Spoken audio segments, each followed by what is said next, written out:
O Memória da Medicina conversa agora com o Dr. Cilo Holanda, formado na Universidade Federal de Pernambuco em 1965.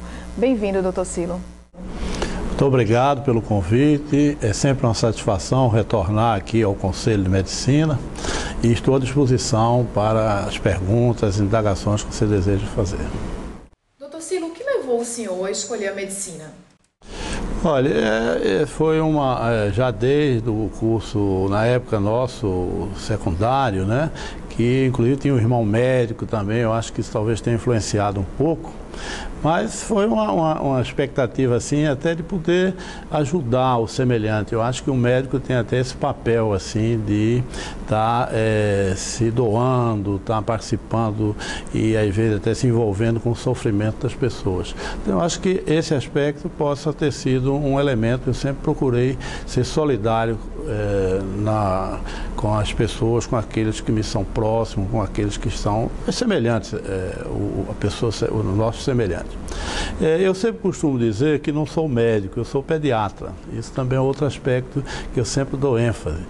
A relação com a criança sempre foi assim. Eu nunca fiz nenhuma outra área que não fosse a pediatria, né? Sempre me dediquei com muito assim carinho, com muito cuidado e continuo ainda fazendo assim. Ainda faço um atendimento de consultório, porque eu sempre tive clínica privada também, mas nunca me desliguei do serviço público. Eu costumo sempre dizer, e isso foi uma característica muito, eu digo assim com muito orgulho, que as crianças para mim não têm diferença social, econômica, nada. Não existe criança pobre, não existe criança rica. Existe criança de pais pobres, criança de pais ricos.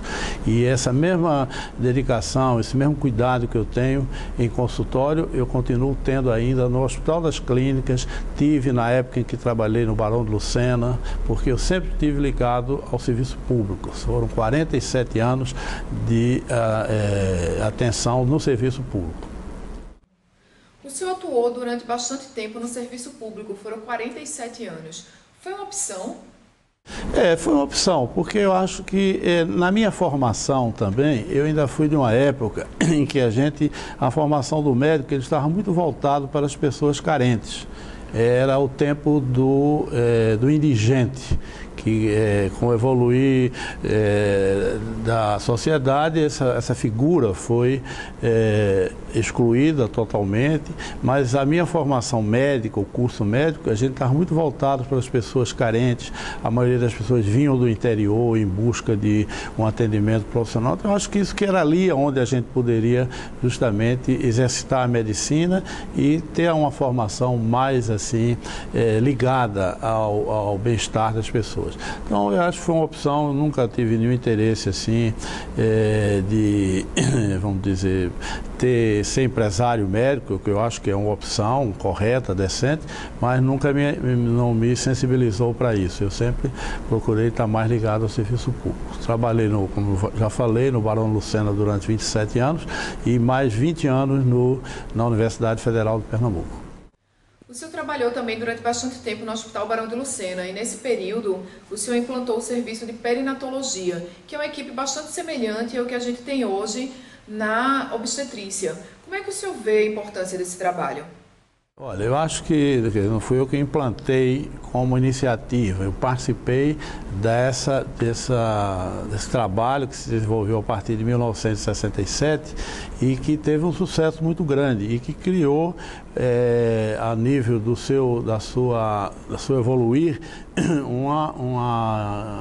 vamos dizer assim, uma imagem do que era importante para um atendimento global da gestante na ocasião do nascimento. Então, foi uma equipe que até hoje funciona no Hospital Barão de Lucena, eu diria com algumas dificuldades que o serviço público hoje oferece, mas que ainda dá uma prestação às custas do empenho dos obstetras, do pediatra e do anestesista, não é? Além do pessoal de apoio, que também é importante numa equipe multiprofissional. No Hospital das Clínicas, o senhor atuou no corpo de professores da Universidade Federal de Pernambuco e hoje continua realizando esse trabalho, mas como voluntário. Como é formar várias gerações de médicos?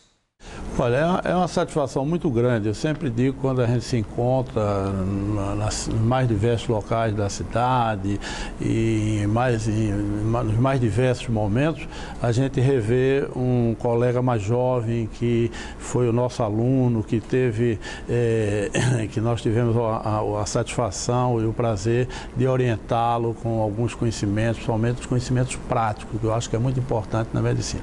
Na verdade, eu não fiz uma história acadêmica mesmo, porque eu tive outras opções, mas na universidade, quando eu cheguei aos 20 anos, eu tinha uma atividade docente. Eu continuo ainda como preceptoria, eu ainda dou aula e também priorizo muito o aspecto assistencial.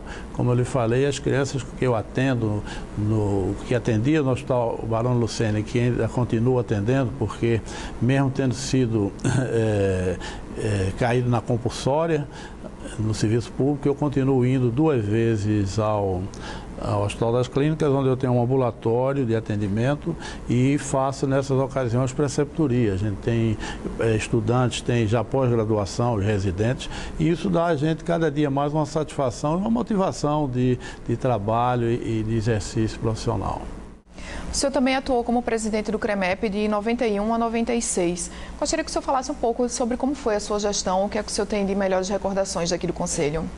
Olha, esse é um aspecto assim, muito particular para o médico. Eu acho que todo médico ele tem que ter uma participação, um compromisso com suas entidades médicas. Sem, inclusive, isso é sempre também, eu posso dar o testemunho disso, sem abandonar a medicina. Eu acho que isso é importante. Eu nunca deixei de ser pediatra, como eu já falei no início. Mas foi muito gratificante o período em que que participei do Conselho de Medicina de Pernambuco.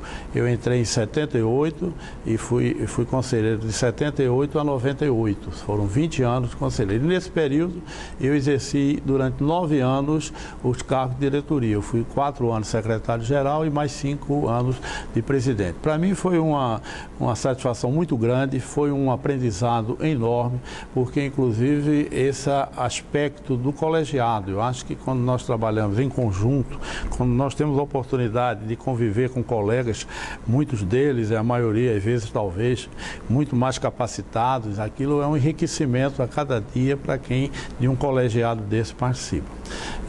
Essa oportunidade foi acrescida com a minha participação no Conselho Federal de Medicina. Eu fui durante 10 anos membro do Conselho Federal de Medicina, eu tive um primeiro mandato em 94 e em 99 eu achei por bem renovar esse mandato porque era assim uma consolidação da experiência que eu adquiri e da oportunidade também de contribuir para a função dos conselhos, as atuações do conselho a nível nacional.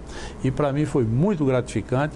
Esse colegiado se caracteriza também por um aprendizado, são colegas dos 26 estados, mais Distrito Federal, não é? Então tudo isso foi uma vivência muito boa para mim e eu acho que o médico, ele deve, mesmo que ele não exerça um cargo de conselheiro, que ele não exerça um cargo de diretoria nos conselhos de medicina, mas ele deve procurar ser uma pessoa envolvida com as suas entidades de classe, não só o Conselho de Medicina, como o sindicato, como a Sociedade de Medicina.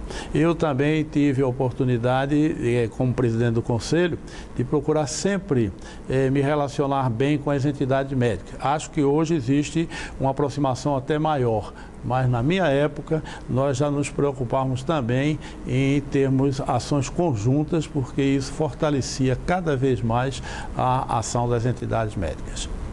O senhor, como membro do Conselho Federal de Medicina, o senhor também participou de reuniões em países da América Latina. O senhor já falou um pouco da troca de experiências entre os conselhos estaduais aqui dentro do Brasil. Como foi também ter essa troca de experiências com médicos de outros países? Olha, uma experiência, uma vivência muito interessante em relação ao Conselho Federal de Medicina, isso até porque eu já aqui em Recife, eu trazia assim uma modesta experiência, foi a relação com a residência médica.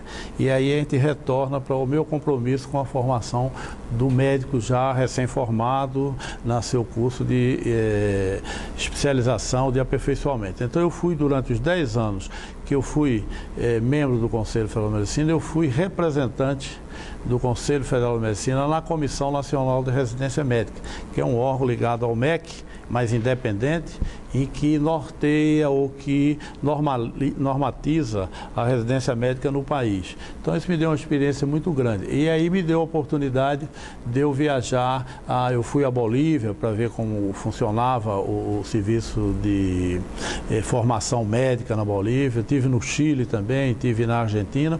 E isso é muito importante. Quer dizer, eu acho que foi uma das chances também que a participação num conselho, principalmente o Conselho Federal, me deu. Nós aqui a nível do Conselho Estadual, sempre com essa preocupação de ampliar a atuação médica, a atuação das entidades, nós fomos assim participantes, iniciantes de um encontro dos Conselhos Regionais de Medicina, que isso depois se propagou para todo o Brasil, mas os Conselhos do Nordeste, por uma iniciativa nossa aqui de Pernambuco, teve a participação e hoje ele se realiza os encontros regionais, que isso também dá um perfil assim mais nacional da atuação dos conselhos. E ao longo da sua profissão, o senhor também foi bastante homenageado. A gente está aqui com algumas dessas homenagens que o senhor recebeu. A medalha Joaquim Nabuco, concedida pela Assembleia Legislativa em 95. A medalha São Lucas, que foi concedida pelas entidades médicas. E também a medalha Reitor Joaquim Amazonas, concedida pela Universidade Federal de Pernambuco. É um reconhecimento, doutor, a todo esse trabalho que o senhor desenvolveu ao longo de todos esses anos? Olha, são homenagens que só nos faz assim gratificado com aquilo que a gente procurou fazer de uma maneira espontânea, com uma dedicação muito assim eficiente do ponto de vista de participar da entidade, dando tudo aquilo do pouco que a gente possa ter para em sentido mais coletivo do que no sentido individual. Então eu acho que a gente fica sempre gratificado quando se vê reconhecido pelo pouco que a gente possa ter feito por algumas instituições. Essa da Universidade Federal, ela diz muito assim para com o serviço público, porque nesta ocasião foi durante quando se homenageia o funcionalismo público no dia 28 de outubro, em que naquela ocasião eu era o funcionário mais antigo em atividade na universidade. Então, a do Conselho também, eu acho que é um reconhecimento, a medalha de São Lucas, aos médicos que nesse estado se dedicam e participam desse trabalho assim nas entidades médicas. Inclusive, é uma homenagem das 3 entidades médicas, né?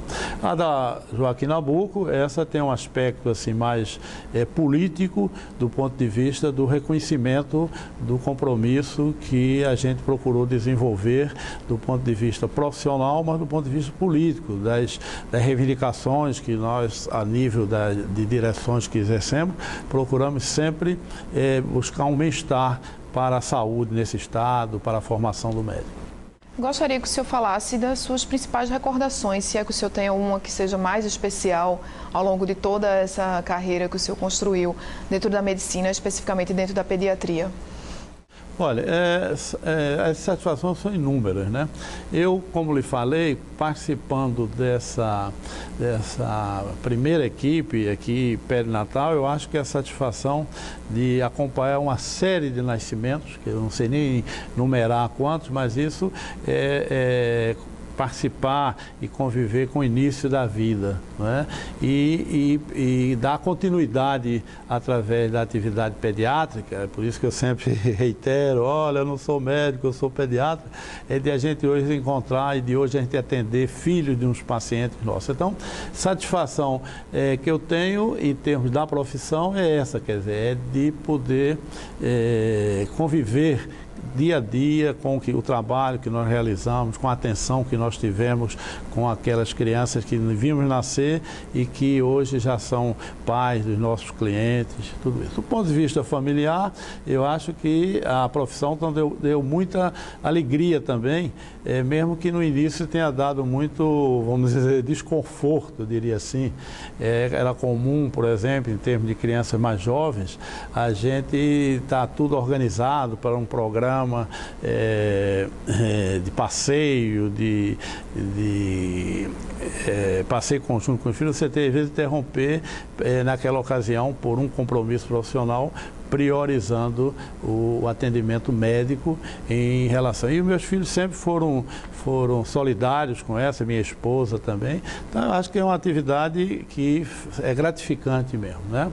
E, por fim, o que a vida faz, como pediatra que até aproxima, são os netos. Hoje, com 6 netos, a gente convive do dia a dia, parece ser cada um paciente, mesmo que eu não os atenda, porque o aspecto emocional não permite, mas a gente está sempre convivendo com criança. Eu acho que isso é que é importante. E só para a gente encerrar, eu gostaria que o senhor deixasse uma mensagem para os seus colegas pediatras. Olha, eu costumo sempre, tem ocorrido assim, ninguém quer ser mais pediatra, ninguém quer ser obstetra, e algumas outras áreas que exigem do médico uma atividade maior, ou mais presente ou mais constante pelas circunstâncias do atendimento, né? Eu sempre costumo, a pediatria está se esvaziando. Eu acho que não está. Eu acho que a gente, inclusive, eu tenho esse testemunho lá no Hospital das Clínicas, e que a gente vê colegas que chegam lá no 5º, 8º período, que demonstram aquele interesse em atender, ou que atende bem as crianças. Então, eu acho que a mensagem que eu tenho para os médicos, de uma maneira geral, é de que a medicina, a gente não pode projetá-la como um ganho material. A medicina não enriquece ninguém do ponto de vista econômico, mas a medicina enriquece o viver, enriquece a qualificação do profissional que se dedica a ela, que trabalha com afinco e que se deixa, vamos dizer, envolver pelaquela atividade cada vez mais. Ok, doutor Cilo, a gente agradece a sua participação aqui no Memórias da Medicina. Muito obrigada. Obrigado a vocês mais uma vez pelo convite honroso.